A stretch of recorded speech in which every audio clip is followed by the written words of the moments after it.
ارجعی الی ربک، اپنے پروردگار کی طرف لوٹ آ،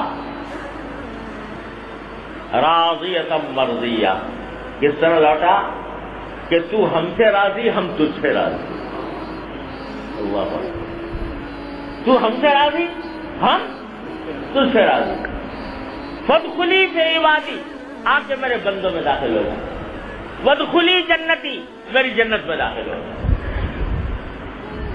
کیا پیغام دیا جا رہا ہے، یا ایھا النفس المطمئنہ ارجعی الی ربک، اپنے پروردگار کی طرف لوٹ آؤ۔ علماء کرام نے فرمائے جو اس لفظ کی وجہ سے کہ اس کے معنی یہ ہے کہ مومنین کے جو ارواح ہیں وہ پہلے بھی علیین میں تھی۔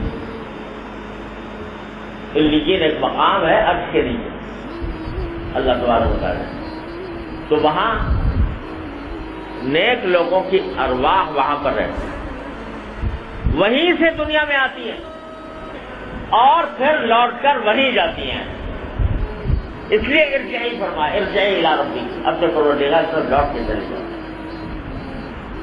اور کس طرح چلے جاؤ کہ راضیۃ مرضیہ، اس سے زیادہ کوئی مقام عظمت کا ہو نہیں سکتا۔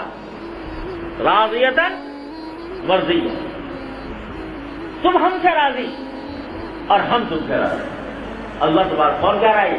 اللہ تبارک و تعالی، بندہ اللہ سے راضی اور اللہ بندے سے راضی۔ ایک مرتبہ نبی کریم صلی اللہ علیہ وسلم حضرت عبداللہ بن عباس رضی اللہ عنہ فرماتے ہیں، میں نبی کریم صلی اللہ علیہ وسلم کی خدمت میں حاضر تھا، تو میں نے کسی وجہ سے، پتہ نہیں کس وجہ سے، یہ آیت تلاوت کر دی، یا ایھا النفس المطمئنہ ارجعی الی ربک راضیۃ مرضیہ فادخلی فی عبادی وادخلی جنتی۔ حضرت صدیق اکبر رضی اللہ عنہ تشریف فرما تھے، تو انہوں نے آیت سنی، تو آج سے پہلے بھی سنی ہوگی ظاہر ہے، لیکن اس وقت حضور اقدس صلی اللہ علیہ وسلم سے عرض کیا کہ یا رسول اللہ کتنی پیاری آیت ہے، کتنا عجیب کلام ہے، کیسا عظیم خطاب ہے اللہ تعالیٰ کی طرف سے بندے کو، یا ایھا النفس المطمئنہ ارجعی الی ربک راضیۃ مرضیہ فادخلی فی عبادی وادخلی جنتی، کیسا عظیم خطاب ہے۔ تو سرکار دو عالم صلی اللہ علیہ وسلم نے فرمایا کہ اچھا تمہیں فرمایا کہ الا کہہ کر کہ سن لو کہ تمہیں موت کے وقت یہی خطاب دیا جائے گا، صدیق اکبر مرنے کے وقت تمہیں اس خطاب سے نوازا جائے گا، یا ایھا النفس المطمئنہ۔ تو جب بندہ اللہ تعالیٰ اپنے عبادت، اللہ تعالیٰ ہم سب کو بغیر استحقاق کے نفس مطمئنہ عطا فرما دے، جب بندہ دنیا سے جاتا ہے تو اس وقت فرشتے جب روح قبض کرنے کے لیے آتے ہیں، اس وقت میں یہ خطاب ہوتا ہے، نیک آتے، یا ایھا النفس المطمئنہ ارجعی الی ربک راضیۃ مرضیہ فادخلی فی عبادی وادخلی جنتی۔ اور محققین کا کہنا یہ ہے کہ دونوں وقت ہوتا ہے، اس وقت بھی ہوگا اور جب جنت کو بلایا جائے گا اس وقت بھی ہوگا، آخرت میں جب مر رہا ہوتا ہے انسان تو اس وقت میں نیک بندہ جب مر رہا ہوتا ہے تو اس وقت میں فرشتے قبض کرنے کے لیے، روح قبض کرنے کے لیے آتے ہیں۔ تو قرآن شریف میں بھی ہے کہ جب روح قبض کرنے کے لیے آتے ہیں تو سلام کرتے ہیں اور یہ کہتے ہیں آ جاؤ جنت میں داخل ہو جاؤ، لیکن ان روایت سے معلوم ہوتا ہے کہ مرتے وقت بھی یہ پیغام دیا جاتا ہے، اور اسی کو ایک حدیث میں آتا ہے کہ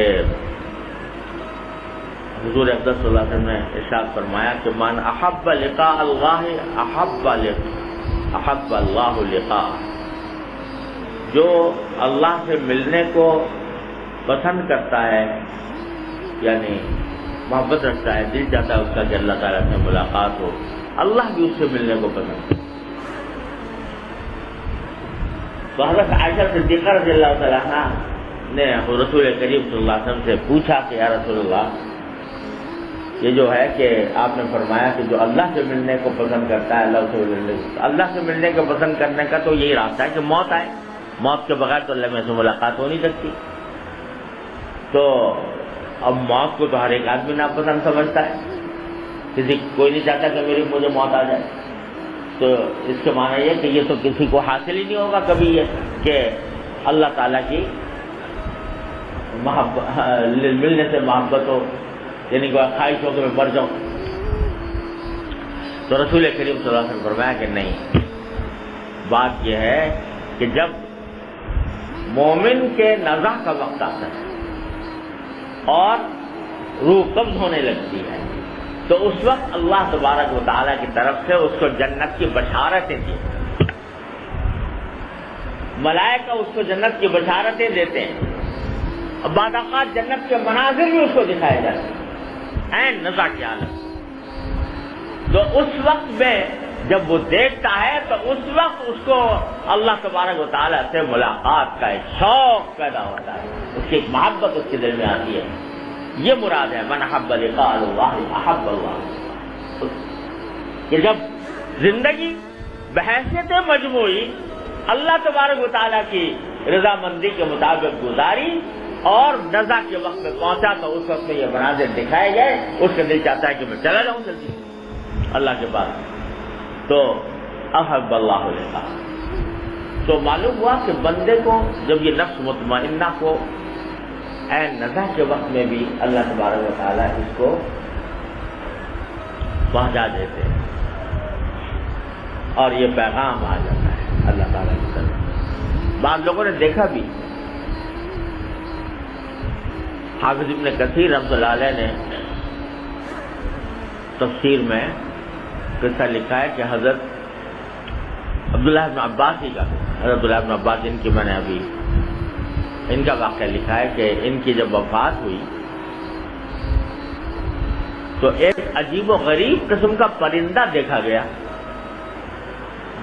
جو اس قسم کا پرندہ پہلے کبھی کسی نے دیکھا نہیں تھا، اور وہ حضرت عبداللہ بن عباس کی نعش میں داخل ہوا اور غائب ہو گیا. پھر پتہ نہیں کہاں گیا، اور نعش کے اندر داخل ہوا پرندہ اور غائب ہو گیا، پتہ نہیں کہاں گیا. بہرحال اس کے بعد نعش کو اٹھایا بھی، اس کو قبر میں بھی رکھا اور سبھی کچھ، لیکن پرندے کا سراغ نہیں ملتا. جب قبر میں رکھنے لگے تو سب نے سنا یہ کلمہ یا ایتھا النفس المطمئنہ ارجعی الی ربک راضیۃ مرضیہ. غیبی آواز سنی سب نے. اللہ جانے وہ پرندہ کیا تھا، فرشتہ تھا، کیا چیز تھی. اور پھر یہ پیغام سنایا گیا عبداللہ بن عباس رضی اللہ عنہ، یا ایتھا النفس المطمئنہ ارجعی الی ربک راضیۃ مرضیہ. تو اللہ تعالیٰ سوچنے کی بات یہ ہے کہ یہ پیغام ملے مرتے وقت اس کی لذت زیادہ ہے یا ایک گناہ کر لیں تو اس کی لذت زیادہ ہے.